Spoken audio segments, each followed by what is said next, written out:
In front of me is Apple iPhone 12, and let me show you how to reset all the settings on the following device. So at first you have to open the settings, then find and select General, go to Reset Options, and now just mark Reset All Settings.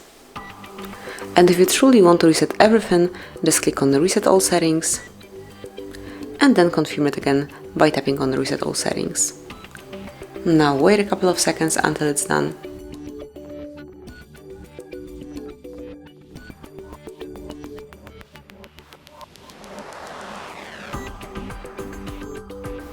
And that's it. As you can see, the settings have been restored to their defaults, and now you can change everything.